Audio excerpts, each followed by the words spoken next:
Hello friends, welcome to my channel cricket knowledge. तो आप में से बहुत से लोगों ने टेस्ट मैच देखा होगा इंडिया और इंग्लैंड का। कल पाँचवा दिन था।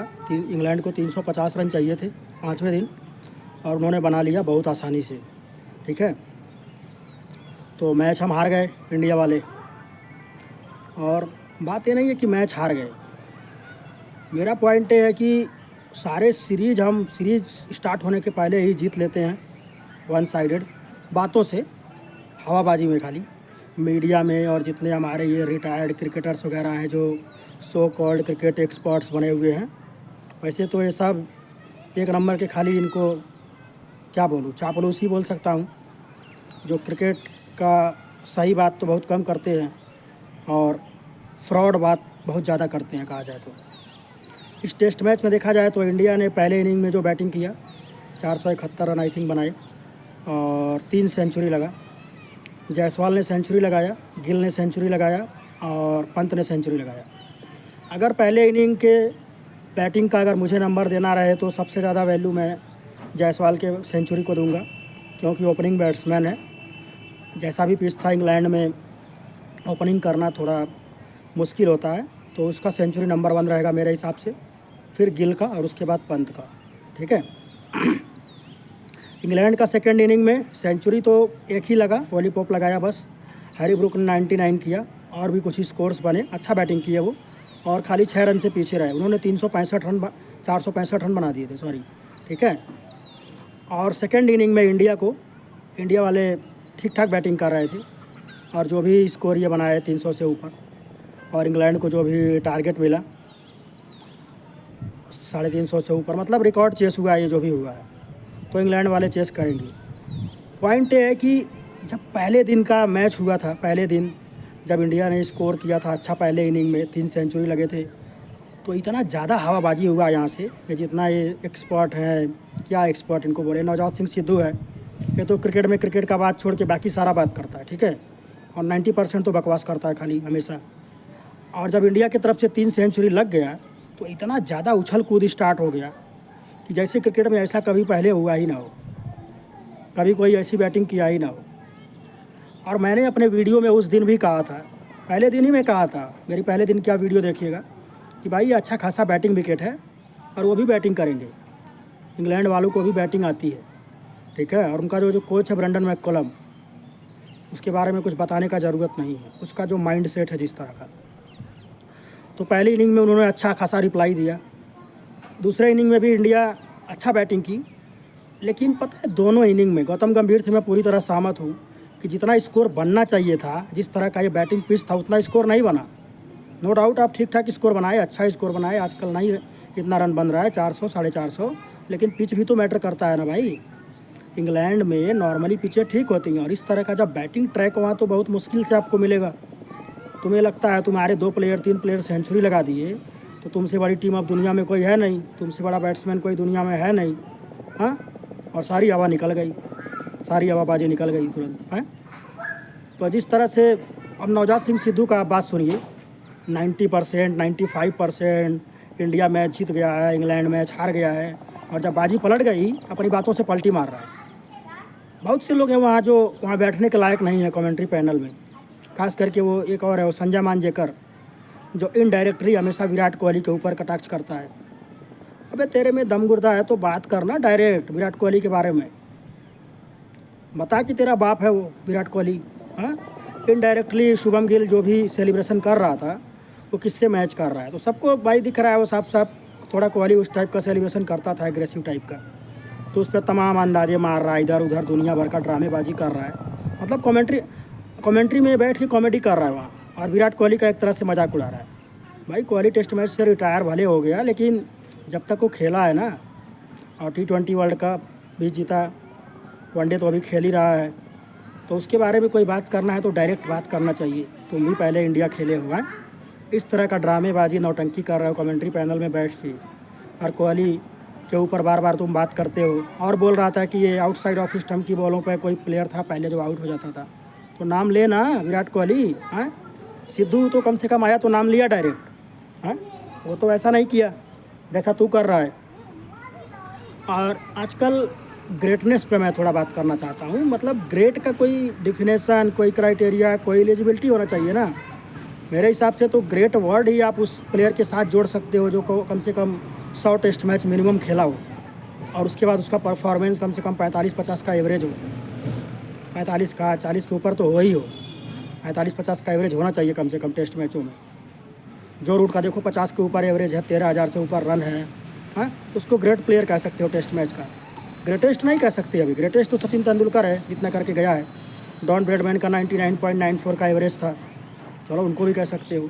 बहुत सारे डिबेट्स हैं, पॉइंटिंग है, लारा है, तमाम प्लेयर्स हैं।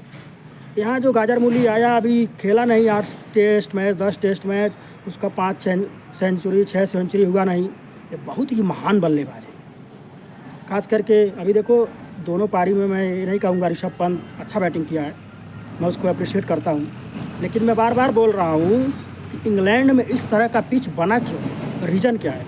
जैसे आईपीएल में मैं एक बार बोला था कि ये जो मैच था आरसीबी और पंजाब वाला, अचानक एक मैच में ऐसा ग्रीन टॉप कहाँ से बन गया भाई, जिस पर पंजाब की बैटिंग पूरी तरह ढेर हो गई 100 रन पे। तो इंग्लैंड जैसे जगह पे जहाँ हमेशा ग्रीन टॉप रहता है, थोड़ा बहुत तो मतलब ग्रीन ग्रास रहता ही है, इतना डेड विकेट वहाँ कैसे बना। वहाँ तो बॉल जो थोड़ा बहुत सीम कर रहा है, स्विंग कर रहा है, वो तो वेदर का इफेक्ट, वेदर का बहुत ज़्यादा अप्स एंड डाउन्स वहाँ रहता है, जो कि रहा, इस वजह से थोड़ा बहुत खेल चैलेंजिंग हो रहा था। नहीं तो उस विकेट पे कोई अच्छा बैट्समैन टिक जाए तो उसको आउट करना इतना आसान नहीं है। बेन डकेट जैसे बैटिंग कर रहा था, 149 रन बनाया। इंडिया के जितने भी बैट्समैन बैटिंग किए, अगर 100 बन गया तो इनको लगता है कि 1000 बन गया। ऋषभ पंत देखो 100 बनते ही कैसे एकदम बौखला जाता है। खैर वो तो 100 बनाने में भी उसको 3-4 मौके इधर उधर मिलते ही है, अपोजिशन का भी बहुत बेवकूफ़ी होता है उसमें। और जैसे ही 100 बनाता है, ताड़ा तिरछा इधर उधर उल्टा सुल्टा कहीं मार के तुरंत निकल लेता है, हो गया काम, 100 बन गया, ठीक है। और तुम्हें पंत का, अगर पंत के बारे में थोड़ा सा बात कर लेते हैं, अगर भाई उसका तुलना करना ही है तो तुम कुमार संगकारा से करो ना, हाँ, एडम गिलक्रिस्ट से करो, मार्क वाल्चर से करो, जो क्रिकेट के अच्छे विकेट कीपर बैट्समैन रहे। तुम धोनी से तुलना करते हो, धोनी टेस्ट मैच का कोई अच्छा प्लेयर नहीं रहा है, ग्रेट तो वर्ड हटा ही दो, ठीक है। हाँ, इंडिया के हिसाब से अच्छा रहा है, अंधों में काना राजा, क्योंकि यहाँ पे विकेट कीपर बैट्समैन कभी ढंग के आते नहीं थे, सिस्टम पहले ऐसा था, वो तो अब थोड़ा चीज़ें बहुत सुधरी हैं तो आने लगे हैं, ठीक है। तो धोनी कैप्टन बन गया, धोनी अपने आप को 6 नंबर 7 नंबर पर ले आता था हमेशा। धोनी से कंपेयर करना है तो वनडे क्रिकेट में करो ना पंत को, जिस दिन उतना कर लेंगे उस दिन बात करेंगे। धोनी जिस ऑर्डर पर खेलता है, 6 नंबर 7 नंबर पर खेल के बनाया 10,000 से ऊपर रन, उतना रन जब बना लेंगे वनडे में, वनडे का रिकॉर्ड उठा के आप पंत का देख लेना। और टेस्ट मैच में भी अभी कोई पहाड़ नहीं गिरा दिया है पंत, ये 2 सेंचुरी चलो लगा दिया, बैटिंग ट्रैक था पूरा। और सबसे बड़ी बात, इंग्लैंड का बॉलिंग एकदम ऑर्डिनरी बॉलिंग है, उसमें ना मार्क वुड है, ना जोफ्रा आर्चर है, आदिल रशीद कोई पता नहीं क्यों नहीं खिलाए हैं, और ये बशीर को खिलाए हैं। वो बशीर तो मुझे लग रहा है, अगर सच बोल रहा हूँ, अगर वीरेंद्र सहवाग जैसा प्लेयर वहाँ होता, या कोई भी थोड़ा अटैकिंग माइंडसेट का राइट हैंड प्लेयर रहे, तो कम से कम हर ओवर में उसको 10 रन 15 रन तो मिनिमम मारना चाहिए, और किसी ओवर में 20-20 रन मारना चाहिए। जिस तरह का वो बॉलिंग कर रहा है, एकदम बेकार और एकदम बकवास बॉलिंग कर रहा है वो। और ऋषभ पंत ने ज़्यादातर अपने रन उसकी बॉलिंग पर बना रहा था, वो हर दूसरी चौथी बॉल बैट के नीचे दे रहा था, वो छक्का मार रहा था, चाहे चौका मार रहा था। इतना बेकार बॉलर पता नहीं कैसी टीम में आ गया। उसका फील्डिंग किसी काम का नहीं, बैटिंग किसी काम का नहीं, एकदम जीरो है। और मेरे हिसाब से बॉलिंग में भी मेरे से कहेगा तो वो जीरो ही है। तो वो इंटरनेशनल टीम में कैसे खेल रहा है, मतलब सोचने का बात है। नेशनल टीम में खेल रहा है इंग्लैंड के, खैर चलो वो जो भी खेल रहा है। अगर मेरे को पर्सनली बैटिंग में नंबर देना हो तो इंग्लैंड की बैटिंग को मैं ज़्यादा नंबर दूंगा। उसका रीज़न ये है कि उनसे कंपेयर करो तो इंडिया का बॉलिंग ज़्यादा बेटर था। तो जो बैटिंग ज़्यादा बेटर बॉलिंग फेस कर रही है उसको बैटिंग में ज़्यादा नंबर मिलना चाहिए ना। और वो मैच भी जीत लिया अंत में, ऐसा था नहीं वो हार गए। हाँ इंडिया के पास तो बुमराह है, प्रसिद्ध कृष्णा है, मोहम्मद सिराज है। देखा जाए तो इंडिया अपने फुल स्ट्रेंथ से मैच खेला है, बैटिंग हो चाहे बॉलिंग हो। और इंग्लैंड के पर्पज़ से देखा जाए तो बैटिंग तो ठीक है, लेकिन बॉलिंग में वो अपने अभी 50% स्ट्रेंथ से मैच खेल रहे हैं। क्योंकि जोफ्रा आर्चर मार्क वुड हो सकता है ज़रूर आएंगे आगे चल के। आदिल रशीद का तो मुझे नहीं पता, हालांकि ये बशीर से तो 1000 गुना बेटर है आदिल रशीद, उसको रखना चाहिए टीम में, बट नहीं है। एक आर्टिकल में रीड किया था तो उसमें ब्रेंडन मैकुलम से उसका बात हुआ था, तो मैकुलम बोला था कि हम आपको बुलाएंगे जब ज़रूरत होगा। तो इस बशीर को खिलाने से तो अच्छा उसी को खिलाना चाहिए, वो बहुत बेटर प्लेयर है। खैर उसमें बहुत सारा फैक्टर होता है, प्लेयर की भी मर्ज़ी है, वो टेस्ट मैच खेलना चाहता है कि नहीं। आजकल टेस्ट मैच प्लेयर थोड़ा कम भाव दे रहे हैं क्योंकि फ्रेंचाइज क्रिकेट में पैसा इतना हो गया है। जैसे देखो निकोलस पूरन संन्यास ले लिया, क्लासन संन्यास ले लिया, ये इंटरनेशनल क्रिकेट से ही संन्यास ले रहे हैं। इनको कोई मतलब नहीं है, ये खाली फ्रेंचाइजी डोमेस्टिक क्रिकेट खेलेंगे, कहीं का लीग जैसे IPL है, BBL है और तमाम है, और उसमें पैसा बटोर रहे हैं बस, इनको बाकी कुछ मतलब नहीं है। खैर चलो, ये तो अलग टॉपिक हो गया। तो मैंने तो टेस्ट मैच के पहले दिन ही कहा था कि इंग्लैंड वाले पलटवार करेंगे, और इवन मैं अपना कल के वीडियो में कहा था कि इंग्लैंड ये मैच जीत सकता है बहुत आसानी से, थोड़ा मुश्किल हो सकता है लेकिन जीत सकता है आराम से, और बुमराह फैक्टर मैटर करेगा। तो देखो बुमराह कोई बहुत इफेक्टिव नहीं रहा, और सबसे बड़ा पॉइंट आपको मैं एक बता रहा हूँ, बुमराह पहले पारी में लगभग 24.4 ओवर किया है एग्जैक्ट, लगभग 25 ओवर मान लीजिए, 5 विकेट लिया, चलो अच्छी बात। दूसरी पारी में भी लगभग वो किया है 20 ओवर के आसपास, ठीक है, 15-20 ओवर जो भी। तो एक बंदा अगर 40-45 ओवर कर रहा है, 50 ओवर मान लो, चलो मान लेते हैं, तो 5 मैच में अगर आप देखोगे ना 250 ओवर हो गए। 250 में से चलो 50 ओवर निकाल दो, 200 ओवर ही मान लो, तो बुमराह के लिए हॉस्पिटल में एक इमरजेंसी में बेड ऑलरेडी लगा होगा, डायरेक्ट ले जाएंगे हॉस्पिटल में ही भर्ती होगा बुमराह। जैसे लास्ट टाइम आपको अगर याद हो बॉर्डर गवास्कर ट्रॉफी हुआ था, तो रोहित शर्मा वही हाल कर दिया था, बुमराह डायरेक्ट हॉस्पिटल ही पहुंचा था। चौथे टेस्ट के चौथे इनिंग में बुमराह पहुंच गया हॉस्पिटल, पूरा बॉलिंग भी नहीं कर पाया। तो बुमराह उस तरह का बॉलर ही नहीं है, लेकिन जब भी वो टीम में खेलेगा तो बाकी कोई विकेट लेगा नहीं, तो हर 2-4 ओवर के बाद ये बुमराह को हिलाएंगे विकेट लेने के लिए। हालांकि थोड़ा सा समझदारी से खेला जाए तो बुमराह कोई मतलब इतना भी दिक्कत नहीं कर सकता है। जैसे सेकेंड इनिंग में इंग्लैंड वाले देखो खेले हैं, 56-57 रन दिया है, बुमराह एक भी विकेट नहीं लिया, 19 ओवर आई थिंक किया है, 19-57 3 का रन रेट दिया है, और 19 और 24-25 आप जोड़ो तो 44-45 ओवर बुमराह किया। सोचो एक मैच में अगर 45 ओवर बुमराह कर रहा है, 40-45, तो आप सोचो कि क्या हाल होगा अगर 5 मैच में। तो इंडिया तो पहला मैच अपने फुल स्ट्रेंथ से खेली और हार गई, देखा जाए तो 1 साइडेड हारी है। गौतम गंभीर सही बात किया है कि जब भी बैटिंग जो भी बैट्समैन कर रहे थे, जब हमारे पास मौका था 500 रन 600 रन बनाने का पहले इनिंग में, तो हम क्यों नहीं बनाए। बिल्कुल सही बात है, उससे मैं एग्री करता हूँ। ये लोग सोच रहे हैं बहुत बड़ा स्कोर बन गया। पहले इनिंग में आई थिंक लास्ट के 7 विकेट 30 रन में गिर गए, और दूसरी इनिंग में आई थिंक इंडिया के लास्ट के 6 विकेट 40 रन में गिर गए। ये बड़ी बात है ना। खैर चलो, देखो इंग्लैंड को इंडिया को इस सीरीज 5-0 से हराना है ना, तो मैं एक सिंपल सा फार्मूला दे रहा हूँ। थोड़ा सा ग्रीन टॉप बनाओ, जोफ्रा आर्चर मार्क वुड को वापस लाओ, और फिर देखो इंडिया के कितने बैट्समैन वहाँ कितने रन्स बना पाते हैं। सिंपल सा बहुत फार्मूला है, एकदम सिंपल। और थोड़ा सा बॉडी लाइन शॉर्ट पिच गेंदबाजी करते रहो, हर ओवर में कम से कम 2 बाउंसर मारो। ये पंत जैसे लोग तो वहाँ खड़े नहीं हो पाएंगे, मैं आपको सच बता रहा हूँ, लेकिन वो करेंगे तब। और मुझे लगता है कि जितना अच्छा बैटिंग विकेट मिलना था मिल गया। अब जो भी बैटिंग विकेट होगा, इतना अच्छा बैटिंग विकेट तो नहीं होगा। इंडिया की तरफ से रिकॉर्ड 5 सेंचुरी लगा दोनों इनिंग मिला के, और इंग्लैंड की तरफ भी मिला दें तो 7 सेंचुरी, हैरी ग्रुप का मिला दें तो 8 सेंचुरी, 99 पे आउट हुआ। तो इतने रन्स बने हैं, मतलब बहुत ही रन्स बने हैं, और अंत में इंडिया ये मैच हारा है।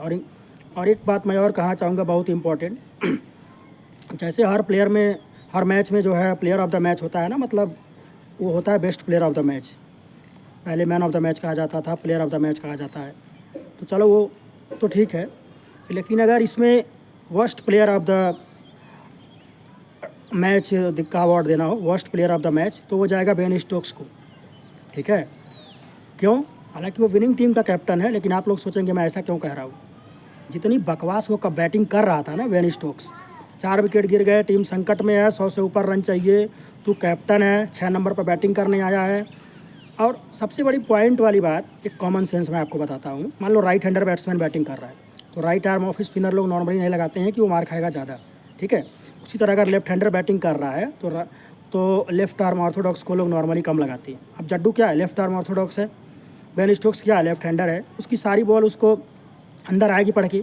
अबे तू मिड विकेट पे मार, स्क्वायर लेग पे मार, लॉन्ग ऑन पे मार, सीधा मार, एक्स्ट्रा कवर पे मार, कहीं भी मार, चौका छक्का मार, तेरे में इतना दम है, इतना बड़ा प्लेयर है तू, तो हर बॉल रिवर्स स्वीप मार रहा है अगेंस्ट द स्पिन।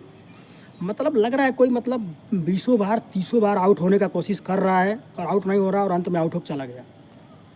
इसको बैठा के एक बार पूछना चाहिए कि भाई तेरा बता, हमें ज़रा एक्सप्लेन कर दे क्या है, किस तरह का बैटिंग है तू कर रहा है, हाँ मतलब कर क्या रहा है। लग रहा है कोई उसके दिमाग को निकाल लिया था और उसमें कोई गधे का दिमाग रख दिया था। इवन गधा भी सही डिसीजन लेगा इससे, ज़्यादा। अबे चल एक बार हो गया, 2 बार हो गया, 3 बार हो गया, 4 बार हो गया, बीसों बार वही काम कर रहा है। जानबूझ के आउट होके विकेट दे के जा रहा है। वो तो जेमी स्मिथ खेल गया, जो रूट खेल गया, नहीं तो कुछ भी हो सकता था, इंग्लैंड हार भी सकता था। और तेरी जो तो कप्तानी और जिस तरह का तू कर रहा है बैटिंग, इस तरह से तो हार ही जाना चाहिए था। तो मैं ऐसे डिफेंड नहीं करता किसी प्लेयर को कि टीम जीत गई तो चलो हाँ ये बहुत अच्छे प्लेयर हो गए, दिखता है कौन क्या कर रहा है, ठीक है ना।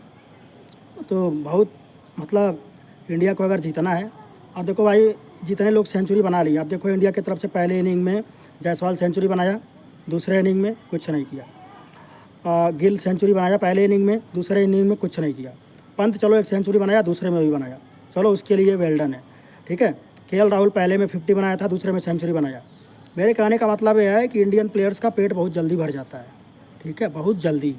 तो जो भी थोड़ा रन बना ले रहा है ना, हो सकता है आने वाले मैचों में वो रन ना बनाए, और जब आने वाले मैचों में वो रन नहीं बनाएगा तो टीम और संकट में जाने वाली है, ठीक है। और इंडिया के पास मुझे तो नहीं लगता बॉलिंग में कोई बहुत ज़्यादा ऑप्शन है, किसी को भी खिला लो कोई फ़र्क नहीं है। बुमराह तो खेल ही रहा है सबसे बड़ा बॉलर। हाँ, इंग्लैंड वाले अगर मार्क वुड अगर जोफ्रा आर्चर को ला दिए तो इन लोगों का हालत ख़राब हो जाएगा, थोड़ा सा भी ग्रीन टॉप बना। तो मैं तो पहले दिन से कह रहा था कि ये मैच इंडिया इतना आसानी से जीतेगा नहीं, टक्कर होगा और इंग्लैंड वाले हराएंगे, और अंत में वही हुआ, और इंग्लैंड वाले हराए इनको। वन साइडेड ही हार कहा जाएगा ये तो। और ये जो पहले दिन ही जो इतनी ज़्यादा हवाबाजी होने लगती है, सबसे बड़ी बात तो मैं कहूँ ये कमेंट्री पैनल में जितने ये सिद्धू है, ये निखिल चोपड़ा है, आकाश चोपड़ा है, कभी कभी वो अंजुम चोपड़ा को भी लाते हैं, पता नहीं, चलो जो भी है। और ये जितने आते हैं कमेंट्री में, वरुण आरोन आया है एक, सब मिल के एकदम बकवास करते हैं। और सबसे बड़ी बात है चापलूसी करते हैं और पब्लिक को पूरा मिसगाइड करते हैं, कभी भी सही बात नहीं करते हैं ईमानदारी से कि क्या सही बात है। हाँ, ये बैटिंग विकेट है, ये रन बना रहे हैं तो अभी रन बनाएंगे, इंग्लैंड की टीम भी अच्छी है। इवन इंडिया देखो तो अराउंड 4 के एवरेज से रन बनाई है, 4 का रन रेट था इनका। इंग्लैंड वालों का तो 4.5 से ऊपर था, 4.6 समथिंग था। हाँ, उनका रन रेट तो बहुत ज़्यादा बेटर है। तो तू बोल ना भाई कौन अच्छी बैटिंग कर रहा है, कौन अच्छी बॉलिंग कर रहा है, किसको बैटिंग में ज़्यादा नंबर मिलना चाहिए, किसको बॉलिंग में ज़्यादा नंबर मिलना चाहिए। देखा जाए तो इंग्लैंड वाले ज़्यादा अच्छी बॉलिंग फेस किए और ज़्यादा अच्छी बैटिंग किए। हाँ, और इंडिया वाले जो है बिल्कुल ऑर्डिनरी बॉलिंग फेस किए, और चलो जो भी बैटिंग की अच्छी बात है। अब सेंचुरी तो सेंचुरी है, कोई वो तो क्रेडिट तुमसे ले नहीं रहा है। लेकिन इस तरह से जो हवाबाजी होता है और सीरीज़ के पहले ही सीरीज़ जीत लेते हैं या मैच के पहले ही मैच जीत लेते हैं, और अंत में जब ग्राउंड में मैच होता है तो हार जाते हैं। नहीं तो कहीं न कहीं तिकड़मबाजी करेंगे, चीटिंग करेंगे। जैसे T20 वर्ल्ड कप में वो ऋषभ पंत चीटिंग किया था, जिस वजह से क्लासन आउट हुआ था, मैं तो उसको चीटिंग ही बोलता हूँ, ठीक है। चैंपियंस ट्रॉफी में जो चक्रव्यूह रचा गया जीतने के लिए, तो ये सब सबको समझ आता है। अब इंग्लैंड में गए हैं, इंग्लैंड में इस तरह का पिच बना, बिल्कुल एशियन टाइप का पिच, बिल्कुल टेड घास उस पर, बिल्कुल मतलब पूरा एकदम फ्लैट ट्रैक, बैटिंग ट्रैक, ये भी मेरे समझ के बाहर था। ऐसा विकेट बिल्कुल नहीं बनना चाहिए, थोड़ा सा ग्रीन टॉप होना चाहिए, ताकि टॉस जीत के इंडिया एक, आप देखेंगे तो इस टेस्ट मैच में इंडिया को एक फ़ायदा और हुआ। इंडिया जब बैटिंग की, इंडिया के इनिंग में धूप हुआ, और वहाँ जब धूप रहता है तो बैटिंग करना ईजी हो जाता है, बॉल बिल्कुल स्विंग नहीं होता है, ठीक है। और इंग्लैंड का बैटिंग जब भी आया तो मैच के उनके इनिंग के पहले भी बारिश हुआ, बीच में भी कई बार बारिश हुआ, और बाद में तो बारिश हुआ ही हुआ। तो वो ज़्यादा चैलेंजिंग बॉलिंग तो फेस कर ही रहे थे, वेदर का भी उनको ज़्यादा इफेक्ट झेलना पड़ रहा था, क्योंकि बॉल तब ज़्यादा स्विंग होती है, बैटिंग करना मुश्किल होता है। इंडिया के फेवर में सारी चीज़ें गई। और जहाँ तक कैच वैच छोड़ने का बात है, देखो ये तो भाई ये तो पार्ट ऑफ द गेम है। हाँ, कैचेज छोड़े, ये लोग भी छोड़े, वो लोग भी छोड़े। हाँ, अगर जायसवाल जैसे लोग 4-4, 5-5 कैच छोड़ के डांस भी कर लेते हैं और इंडिया हारने वाली है उस पर नाच रहे हैं, खुशी मना रहे हैं, तो भाई वो उनका अपना कॉमन सेंस है, अच्छी बातें कर सकते हैं तो और अच्छे से करें, मैं उसके बारे में कुछ नहीं कहना चाहूँगा। लेकिन इंडियन बैट्समैनों को टेस्ट मैच में मैं ये ज़रूर चाहूँगा कि अगर कोई 50 बनाता है, 100 बनाए, 100 बनाता है, 150 बनाए, 200 बनाए, 250 बनाए, 300 बनाए। मेरे को आश्चर्य होता है कि इतने टाइम से क्रिकेट हो रहा है, टेस्ट क्रिकेट। एक वीरेंद्र सहवाग ने 2 ट्रिपल सेंचुरी बनाया बस, और एक करुण नायर एक बार बना दिया था। बाकी आज तक कोई सोचता ही नहीं है कि डबल सेंचुरी, ट्रिपल सेंचुरी भी बनाओ। सब लोग 100 बना के निकल लेते हैं, ऐसे जैसे 1000 रन बन गया। तो यही हाल होगा, अगर बैटिंग विकेट रहेगा तो ऐसे ही हारोगी पूरी तरह से, ठीक है ना। और कुछ जितने ये कमेंट्री वाले हैं, मुझे लगता है इन सबको या ऋषभ पंत के नाम का एक पट्टा बनवा के मैक्सिमम के गले में पहना देना चाहिए, ताकि वो पट्टा इनके गले में रहे और ये ऋषभ पंत का हमेशा गुणगान करते रहें। अबे गुणगान करो, अच्छा करे, बाकी टाइम जब गलत करता है उस पर भी तो कोई बात करो। हाँ, लेकिन तुम लोग गुणगान ही करते रहोगे। अब इंडिया मैच हार गई, अब तुम अपना सेंचुरी लेके घूमते रहो, ठीक है। मैं नहीं समझ पाता हूँ कि सोचो मेरे जैसा एक ऑर्डिनरी बंदा जो मतलब उसको अगर ये सारा चीज़ दिख रहा है, तो जो इतना क्रिकेट खेला है, जिसे करोड़ों रुपए मिल रहे हैं ईमानदारी से अपना बात रखने का, बताने का, पब्लिक को गाइड करने का, वो कैसे इतना चोरी 420 और फ्रॉड वाला बात कर लेते हैं सब मिल के, और पब्लिक को पूरा पूरा मिसगाइड करते हैं। इतने इवन जितने एड्स बन रहे हैं उन एड्स में भी इंडिया एकदम जीत गई है, अंग्रेज़ों के छक्के छुड़ा दे रही है, और रियल में जो है अपने ही छक्के छूट जा रहे हैं। ठीक है, फिर देखते हैं अगले मैच में क्या होता है। मेरे हिसाब से तो इंग्लैंड को बस 2 काम करे, थोड़ा सा ग्रीन टॉप बनाए, जोफ्रा आर्चर मार्कवुड को वापस लाओ, फिर देखो क्या हाल होता है मैच में। बस, थैंक्स।